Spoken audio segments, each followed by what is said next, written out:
Nós precisamos afastar de nós e daqueles que conosco chegam nesse mundo contemporâneo qualquer tipo de atração pela mediocridade. Claro que as gerações são diversas.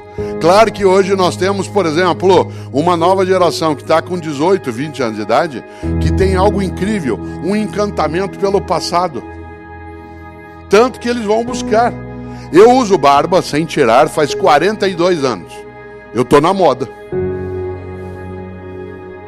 Faz 42 anos que eu não tiro a barba. E eu estou na moda. Outro dia, Cláudio e eu fomos a um shopping e no lugar onde havia uma loja de iogurtes naturais, hoje tem uma barbearia.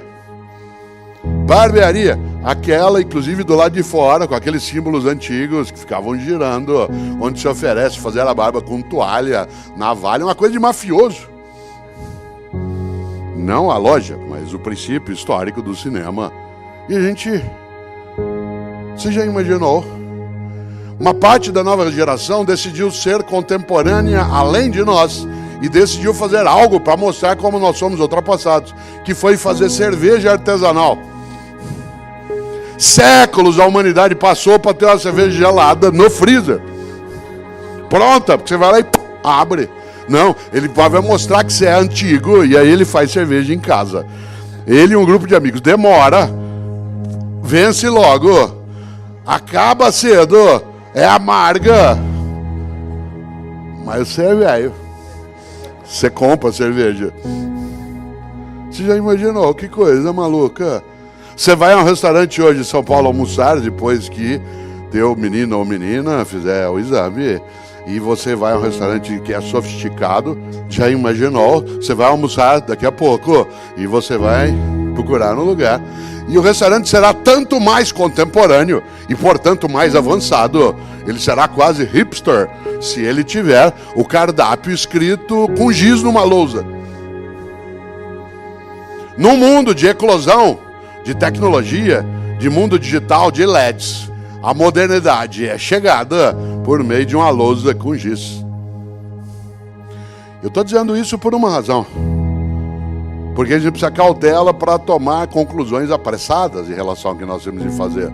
A principal marca e tarefa que temos de partilhar com as outras gerações que conosco convivem nessa contemporaneidade é construirmos uma trilha de propósitos em que a gente não admita a mediocridade como sendo nosso horizonte, em qualquer área, no âmbito da política, da religião, da profissão, do negócio. Claro, afinal de contas, os caminhos são múltiplos, só que há um contributo imenso das gerações que estão chegando e há um contributo imenso das outras gerações que já estavam. Isto é, muita gente aqui tem muito mais idade, como é o meu caso, do que os jovens que entrarão na nossa sala de aula ou entram na nossa sala de aula. Há muita coisa que eu posso contribuir e o contrário também. Parece óbvio, nem sempre se admite essa percepção de ambos os lados. Há hoje, por parte, como eu dizia, de uma parcela das novas gerações, uma certa mitificação do passado. Alguns, por exemplo, decidiram, e vêm fazendo, ir buscar suas raízes nos países da onde os seus ancestrais vieram. Que é uma viagem quase que de natureza ontológica, para usar um termo da filosofia, em que se vai para o lugar onde os avós ou os bisavós vieram, né? Porque nossos avós e bisavós vieram, às vezes, de outros países, como é o caso da quase totalidade de nós aqui, mas eles queriam deixar aquele lugar que vieram para trás, porque aquilo, se alguém vivesse num lugar onde ele pudesse ficar, teria ficado, e veio porque não podia ficar. E ao vir, quis romper. Pois bem, uma parte da nova geração vai em busca dessas raízes. E é claro que vai buscar as raízes nas nações onde avós e bisavós viveram, porque aquilo dá uma certa identidade num mundo de volatilidade, de velocidade, de superficialidade das relações, em que a gente está num instante em que, vez ou outra, é preciso deixar claro algumas coisas em que você o tempo todo está sendo avaliado.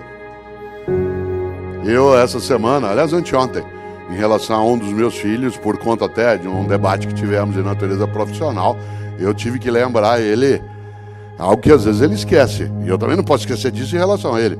Mas eu tive que lembrar ele por escrito. você não é nem meu juiz e nem meu avaliador. Não é você que decide e nem eu estou pedindo para você me avaliar. Claro que ele pode falar a mesma coisa para mim, ambos somos adultos. Aí diz assim, não, mas você tem o direito de fazê-lo, você é o pai dele. A relação de adultos pressupõe uma capacidade de equidade. Claro que a minha responsabilidade, a noção de reverência e respeito, ela coloca uma outra condição também. Mas nós hoje temos relações em que o mundo digital, por exemplo, nos colocou sob perspectiva o tempo todo. Eu, por exemplo, estou nas redes sociais, escrevo livros, faço comentário de TV e de rádio, sou professor. O número de pessoas que decidiu que ela pode palpitar sobre a minha existência, sobre as minhas escolhas, minhas opções, o que eu falo, o que eu escrevo, é imenso. Você já imaginou? Pessoas escrevem dizendo, você precisa tirar essa barba. Quase que eu respondo de volta, o que você tem com isso? Eu não sou um servidor público, eu sou uma pessoa pública. Ser pessoa pública é diferente de servidor público. Um servidor público tem que dar satisfação. Ele está sendo remunerado e contratado por uma sociedade para prestar serviço. Seja no executivo, no legislativo ou no judiciário. Ele sim tem que dar satisfação a quem é o seu patrão. Mas eu sou só uma pessoa pública. E de repente, as relações apressadas se dão de vários modos. Eu, num comentário que fiz no rádio na sexta-feira, lembrei, hoje o grande tribunal que funciona 24 horas é a família. Você tem grupos de redes sociais com a família, é um tribunal dioturno. Ele funciona 24 horas, sem interrupção. Você está sendo avaliado, julgado, não só eu, qualquer um de nós. Se você não der bom dia para todo mundo, às 7h12, se você deixar algum para trás, parece uma ruptura de sangue. Mas é a mesma pessoa que nunca te procura para oferecer nada. Teu celular tocou. Hoje a gente tem identificador de chamada. Você vê o nome, você sabe que a pessoa vai pedir alguma coisa para você. Ela nunca liga para te oferecer um saco de manga, um litro de jabuticaba. Só liga para pedir. Mas te avalia, te julga, se chateia, fica melindrada ou melindrado se você não responde bom dia, família. E nós começamos de repente a nos perder e nos enredar em algumas trilhas que levam a lugar nenhum. E não sobra para nós tempo para aquilo que é importante. Nós passamos uma boa parte do tempo cuidando do urgente e deixamos o importante de lado. Claro que o urgente tem o seu lugar. Aliás, o urgente também tem que ser lidado, mas ele não pode obscurecer o importante. Por exemplo, o que é urgente? Garantir modo de sobrevivência, mas não é a qualquer custo. O que é urgente? É você lidar com aquilo que é a tua tarefa, que aliás te dá o retorno em relação às tuas condições, mas ela não é exclusiva. Uma parte de nós, repito, se dedica e está formando novas gerações com a perspectiva do urgente, deixando de lado o importante. O que é o importante? O importante é aquilo que faz com que a vida tenha propósito. Afinal, um dia partimos. E meu avô Ettore, italiano, todos os dias, quando nós, os netos, acordávamos de manhã, e ele vivia no interior de São Paulo, e quando a gente lá estava e podia encontrá-lo, meu avô, todos os dias, quando a gente acordava, ele nos perguntava sempre duas coisas. Eu passei a vida perguntando isso aos meus filhos, e agora, quando posso, pergunto aos meus netos. Todos os dias, assim que a gente acordava, ele perguntava, quais são os teus planos para o futuro? Todos os dias. Isso era irritante. Porque isso nos obrigava a ter que pensar em futuro. E eu só queria aproveitar aquele momento. E ele dizia, não é para você não aproveitar, apenas que você não pode só aproveitar o momento. Isto é, como diz o Contardo Caligares, um grande psicanalista italiano, é parte da nova geração. Ela vive hoje como se ela fosse adulto em férias. Não trabalha, não cuida, vai ao cinema, passeia, janta fora. Ela vive como se ela fosse um adulto em férias. Claro, e aí cai numa armadilha. Confunde desejos com direitos. Eu quero, você tem que me dar. Você deu é pouco, quero mais. Como se você fosse apenas alguém que tem a obrigação de prover meios, condições, felicidade e exaurir a tua existência. Pais e mães, você já viu, você teve, claro, você sabe, filhos pequenos. Há pais e mães hoje com crianças pequenas que passam o domingo hoje, o dia inteiro, à disposição de seus filhos, tentando fazer com que eles tenham ocupação. Usando um argumento curiosíssimo. É porque a gente precisa conviver mais. Você acha que meus pais conviviam comigo quanto tempo?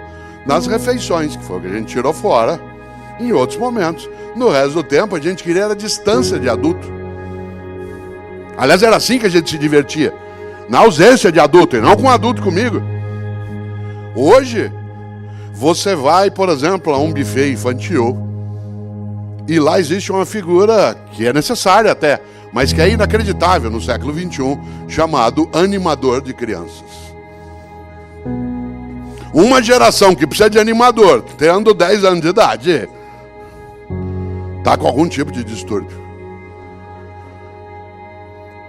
Famílias inteiras saem de casa, hoje, domingo, saem de casa e vão ao restaurante comer comida caseira. E saem de casa para fazê-lo. Tem algum tipo de doença nisso. Gente, vamos comer comida caseira, vamos embora. Vai todo mundo, sai de casa para comer comida caseira. Tem alguma perturbação psiquiátrica nessa questão? Você ri, somos nós. Ri de quem? Animador de criança, criança aos 10 anos de idade, 12, ela nem tem hormônio, ela tem demônio. É uma coisa, né, de outra natureza, aquilo ferve numa outra direção. Aliás, quem é professor aqui sabe o que é demônio em vez de hormônio, né? Não só no ensino médio, até na universidade, porque a gente tem uma noção hoje de adolescência estendida, né? A parte dos pensadores entende a adolescência como sendo quase 30 anos de idade, né? E não 17 como era até pouco tempo. Já se trabalha com essa noção de uma adolescência estendida por conta até do tempo nosso médio de vida ter sofrido também, ainda bem. É uma extensão, mas a grande questão, meu avô, era: quais são teus planos para o futuro? A outra pergunta era mais densa. O que você quer na vida? Ser o mais rico do cemitério. Essa frase não significava não tenha patrimônio, não tenha propriedade. Significava não tenha só isso. Pense naquilo que serve para a tua vida, que é curta, não ser pequena. Minha mãe, Emília, faleceu esse ano, né, no mês de junho, a avó, né, Emília, como aqui as crianças, né, chamavam, e claro, bisavó, os netos e netas, e ela faleceu com 93 anos de idade. E portanto, porque ela faleceu esse ano, ela pegou todo o processo da pandemia, pelo menos até junho, quando ela nos deixou. Mas o mais forte disso é que minha mãe nasceu em 1929. E todas as vezes, depois que se iniciou o tempo pandêmico, que eu às vezes ligava para ela, ou quando eu conseguia e podia visitá-la pessoalmente, porque no primeiro ano, 1920, né, é algo que estava longe, mas 2020 estava encostado, né, muito perto, com uma ameaça muito forte, que era exatamente a pandemia. Todas as vezes que eu podia ir vê-la pessoalmente, dado que ela tinha que ficar salvaguardada em relação à eventual contaminação, e eu às vezes falava para ela, ou pessoalmente, ou por telefone, falando: mãe, tá difícil, viu? Tá difícil. Isso em junho de 2020, em julho de 2020, nós estávamos recolhidas e recolhidos. Havia um número imenso de pessoas que tinham de trabalhar para nós vivemos na área de saúde, na área de transporte, na área de produção, na área de segurança, no agronegócio. Para nós continuarmos vivos e vivos, era preciso que muita gente lembrasse da importância daquilo que estava fazendo. E quem podia ficar mais distanciado do dia a dia, como é o meu caso, pela natureza da minha atividade, que sou grato às pessoas que tiveram, sim, né, de nos proteger e cuidar com o seu trabalho cotidiano. Às vezes, claro, eu também ficava meio agoniado e ligava para ela e falava assim: mãe, tá difícil, viu? Ela dizia: filha, eu vou te contar uma coisa. Eu nasci, dizia ela, em 1929. Ela nasceu. Eu nasci em 1929, isto é, eu nasci 10 anos após o final da Primeira Guerra Mundial, quando havia ainda reflexos de desespero na economia, na convivência, o número de famílias enlutadas. Eu nasci, dizia ela, em 1929, 10 anos após o final da gripe espanhola, que matou milhões e milhões de pessoas pelo mundo afora a partir do vírus. Quando eu tinha 10 anos de idade, isto é, em 1939, quando ela tinha 10 anos, explodiu a Segunda Guerra Mundial. E quando eu tinha 10, 11, 12, a vida era mais difícil, havia restrição, de alimento, havia restrição de combustível, a economia estava em frangalhos, o mundo teve que se dedicar a um confronto imenso. E quando terminou a Segunda Guerra, em 1945, eu tinha 16 anos de idade, o mundo tinha perdido 55 milhões de pessoas na Segunda Guerra, inclusive na minha família. E quando eu achei que agora vai, porque com 16 anos, bombas são jogadas sobre Hiroshima e Nagasaki em agosto de 1945 e eu passei, como qualquer ser humano mentalmente saudável, a ter pânico do fim da espécie de uma guerra nuclear. Quando eu, aos 16 anos de idade, imaginei que isso ia passar logo, aparece a União Soviética de um lado, a nação norte-americana do outro, e nós tivemos uma guerra fria de confronto possível de guerra nuclear de 1945 até 1990. Em 1990, filho, eu que nasci em 1929 já estava com 61 anos de idade. Falei, agora vai. Aí apareceu a crise do petróleo, a inflação de 2.000% ao ano. E agora, aos 91 anos de idade, que eu vou brincar com os meus bisnetos, que eu vou poder aproveitar um pouco mais. Vem essa pandemia e nos coloca cada um num canto. Por isso, vou te contar uma coisa. Você não viu nada. Quanto mais eu ando, mais registrado. Mas se eu não caminho, eu sou nada. Por que ela contava isso? Para que a gente se consolasse? Ela contava para que eu me conformasse? Não. Ela contava para que a gente ganhasse ânimo para entender que se cada pessoa e todas as pessoas fomos capazes de fazer o nosso melhor, a gente segue adiante. Mas, se por exemplo no mês de março de 2020, como aconteceu, diante de algo aterrorizante, que é o vírus que ainda circula, se todas as pessoas tivessem enfrentado a situação horrorosa, como algumas pessoas decidiram enfrentar, nós não estaríamos aqui essa noite em Florianópolis com tanta gente. Aliás, nós humanas e humanos arrogantes que somos, ficamos imaginando que durante décadas a grande ameaça à humanidade viria do espaço. Um meteorito, um asteroide, e nos preparamos para isso. Aliás, criamos tecnologia para isso, já pensou? Criamos mísseis que pudessem combater, serem disparados. Quem diria que a ameaça viria do nosso meio? Eu, caipira que sou, nascido em Londrina, a gente caracteriza o que a humanidade viveu a partir de março de 2020, os caipiras chamamos de tranco, tomou-se um tranco. Nós estávamos imaginando que a gente já era invulnerável, que as coisas não nos aconteceriam e de repente fomos atropeladas e atropelados por algo que, embora Dona Emília, minha mãe, dissesse se ainda não viu nada, a gente não imaginava que fosse ver o que vimos.